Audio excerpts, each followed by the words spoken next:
Hello friends, जय Shri Krishna. Sumita kitchen corner में तमारुं स्वागत है। आज आपणे बनावीशुं सुपर टेस्टी अने हेल्धी सेव कंटोलानुं शाक। आ शाक खावामां जेटલું ટેસ્ટી છે તેટલું હેલ્ધી પણ છે, તો આ શાક ચોમાસામાં ચોક્કસથી ખાવું જોઈએ। જો નાના બાળકો કંટોલાનું શાક ન ખાતા હોય તો આ રીતે સેવ મિક્સ કરીને કંટોલાનું શાક બનાવશો તો તે પણ સહેલાઈથી ખાઈ લેશે। તો ચાલો બનાવી, એકદમ ઝટપટ બની જતું સેવ કંટોલાનું શાક। જો રેસીપી સારી લાગે તો વિડીયોને લાઇક કરજો, શેર કરજો અને ચેનલને સબસ્ક્રાઈબ કરજો। તો સેવ કંટોલાનું શાક બનાવવા માટે આપણે 300 ગ્રામ આ રીતે કંટોલા લીધા છે। તો કંટોલા ખરીદતી વખતે તમારે તે કૂણા હોય અને અંદર બીનું પ્રમાણ ઓછું નીકળે તેનું તમારે ખાસ ધ્યાન રાખવાનું છે। તો આપણે આ રીતે કૂણા સરસ કંટોલા લીધા છે। તો કંટોલાને કઈ રીતે કટ કરવા તે પણ હું તમને થોડું બતાવી દઉં। તો કંટોલાની ઉપરનો ભાગ થોડો આ રીતે ખડબચડો હોય છે, એટલે કે કાંટા કાંટા જેવો હોય છે, તેને આપણે થોડું નાઇફથી આ રીતે કાઢી લેશું। જો થોડો ઘણો ઉપર ખડબચડો ભાગ રહી જાય તો પણ ચાલે, અને તેને ઊભો કટ લગાવીને આ રીતે આપણે કટ કરી લેશું। તો કંટોલા એક એવી શાકભાજી છે જે આપણે સિઝનમાં જોવા મળે છે, એટલે કે તે ચોમાસાની ઋતુમાં જોવા મળે છે।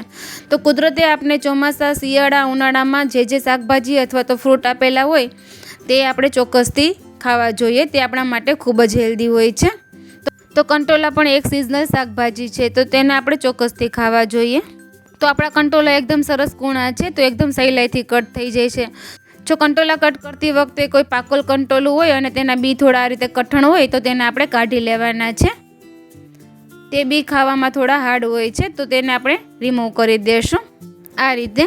તો આપણે બીને રિમૂવ કરીને તેને કટ કરી લેશું। જો કંટોલું કૂણું હોય અને અંદર બી પણ એકદમ સરસ કૂણા હોય તો તેને બી સાથે સુધારી લેવાના છે, અને કોઈ કઠણ બી હોય તો તેને આપણે કાઢીને કટ કરી લેશું। તો આ રીતે આપણે કંટોલાને કટ કરી લીધા છે। તો વચ્ચે કોઈ બીવાળો ભાગ હોય તેને આપણે આ રીતે રિમૂવ કરી દીધો છે, તમે જોઈ શકો છો। તો આ રીતે પાકલ બી હોય તેને આપણે કાઢી લેવાના છે, અને કંટોલાને આપણે પહેલાં જ એકદમ સારી રીતે ધોઈ લીધા છે, તો અત્યારે કટ કરીને તેને ધોવાની કોઈ પણ જરૂર નથી। હવે કોઈ પણ ગુજરાતી શાકમાં લસણનો વઘાર કરવાથી અને તેમાં ફ્રેશ લસણવાળી ચટણીનો ઉપયોગ કરવાથી તેનો ટેસ્ટ 100 ગણો વધી જાય છે। તો આપણે વઘારમાં નાખવા માટેનું ઝીણું ઝીણું લસણ કટ કરી લીધું છે, અને 4 થી 5 કળીને આપણે આ રીતે ફ્રેશ વાટી લીધી છે, અને તેની લસણવાળું મરચું તૈયાર કરી લીધું છે, જેનો આપણે આગળ શાકમાં ઉપયોગ કરશું। હવે આપણે શાક કુકરમાં બનાવવાનું છે, તો કુકરને આપણે ગેસ ઉપર લઈ લેશું। તેમાં 2 ટેબલસ્પૂન તેલ એડ કરશું। તો ગુજરાતી શાકમાં થોડુંક તેલ આગળ પડતું હોય છે, તો તમારે તેલ થોડું વધારે પ્રમાણમાં લેવાનું છે। તેલ ગરમ થઈ જાય ત્યારબાદ આપણે ચોપ કરેલી લસણની કળી એડ કરી દેશું। લસણ થોડું બ્રાઉન થાય ત્યારબાદ તેમાં 1/4 ટીસ્પૂન હિંગ એડ કરશું, અને કંટોલા આપણે સુધારીને રાખ્યા હતા તે એડ કરી દેશું, અને કંટોલાને આપણે તેલમાં એકદમ સારી રીતે મિક્સ કરી લેશું। હવે આપણે શાકમાં મસાલા કરી લેશું। તો અડધી ચમચી હળદર પાવડર એડ કરશું,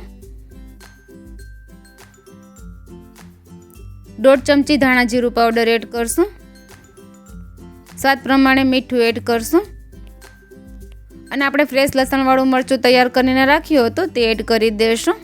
તો આપણે 4 થી 5 લસણની કળીને ફ્રેશ જ વાટી લીધી છે, અને આ રીતે ફ્રેશ લસણવાળું મરચું તૈયાર કરી લીધું છે, તે આપણે બધું જ એડ કરી દેશું, અને તેને બરાબર મિક્સ કરી લેશું।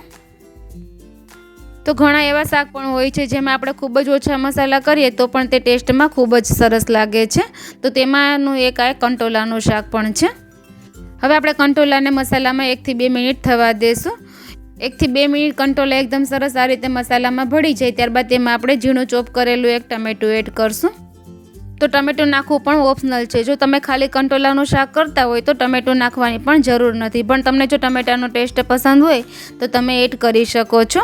અત્યારે આપણે સેવ કંટોલાનું શાક બનાવીએ છીએ, તો આપણે ટમેટું એડ કર્યું છે। હવે આપણે શાકમાં સેવ એડ કરવાની છે, તો આપણે થોડું વઘારવાળું અત્યારે શાક રાખીશું। તો અત્યારે આપણે અડધો કપ પાણી એડ કરીને આ રીતે મિક્સ કરી લેશું। હવે એક બોઇલ આવે ત્યારબાદ આપણે કુકરનું ઢાંકણ બંધ કરી દેશું, અને 3 થી 4 વિસલ કરી લેશું। હવે આપણું કુકર એકદમ સરસ ઠંડુ થઈ ગયું છે, અને તેનું પ્રેશર ઓટોમેટિક રિલીઝ થઈ ગયું છે। ત્યારબાદ આપણે કુકરનું ઢાંકણ ખોલી લેશું અને શાક ચેક કરી લેશું। તો આપણા કંટોલા એકદમ સરસ કૂક થઈ ગયા છે, તમે જોઈ શકો છો। તો તમને લાગતું હશે કે આટલો બધો શાકમાં વઘાર છે, પણ આપણે વઘાર નથી રાખવાનો, તેમાં આપણે સેવ એડ કરવાની છે, એટલા માટે આપણે આ રીતે વઘાર રાખ્યો છે. તો આપણે આ રીતે બેસનની સેવ લીધી છે મીડિયમ સાઇઝની, તે આપણે શાકમાં એડ કરવાની છે. તો ફરી પાછું આપણે કુકરને ગેસ ઉપર લઈ લેશું અને એક બોઇલ થવા દેશું. આ રીતે એક બોઇલ આવે ત્યારબાદ વઘારમાં સમાય તેટલું આપણે સેવ એડ કરવાની છે. તો આપણે એક બાઉલ લીધું છે, તેમાંથી આપણે વઘારમાં સમાય તેટલી સેવ એડ કરી દઈશું અને તેને બરાબર મિક્સ કરી લેશું. તો સેવ એડ કર્યા પછી આપણે આ રીતે એક બોઇલ આવી જાય ત્યારબાદ આપણે તરત જ ગેસની ફ્લેમ બંધ કરી દેવાની છે. તો આપણું સેવ કંટોલાનું શાક બનીને તૈયાર છે. આપણે તેમાં જે સેવ એડ કરી છે તે આપણે એક બાઉલ લીધી હતી, તેમાંથી આપણે અડધા બાઉલ સેવનો ઉપયોગ કર્યો છે. તો 2 થી 3 મિનિટ પછી આપણે શાકને ચેક કરી લેશું. તો આપણે શાકમાં જે વઘાર હતો તે સેવ એડ કરવાને કારણે એકદમ સરસ શોષાઈ ગયો છે અને આપણે સેવ કંટોલાનું શાક એકદમ સરસ લચકેદાર તૈયાર થયું છે. હવે આપણે ઉપર લીલા ધાણા એડ કરશું અને શાકને ગરમા ગરમ સર્વ કરશું. આ શાક રોટલી પરોઠા સાથે ખૂબ જ ટેસ્ટી લાગે છે. તો ફ્રેન્ડ્સ, તમે ક્યારે આ સેવ કંટોલાનું શાક ટ્રાય ન કર્યું હોય તો એકવાર ચોક્કસથી બનાવજો અને તમારા અનુભવ મને કોમેન્ટ બોક્સમાં જરૂરથી શેર કરજો. અને રેસીપી સારી લાગી હોય તો ફ્રેન્ડ્સ અને ફેમિલીમાં પણ શેર કરજો. અને આવી જ નવી નવી રેસીપી માટે ચેનલને લાઇક, શેર અને સબસ્ક્રાઈબ કરજો અને બાજુમાં બેલ આઇકન પ્રેસ કરજો, જેથી મારા આવતા વિડીયોની નોટિફિકેશન તમને સૌથી પહેલાં મળે. બાય બાય ફ્રેન્ડ્સ, ફરી મળીશું એક નવી રેસીપી સાથે. Thank you for watching.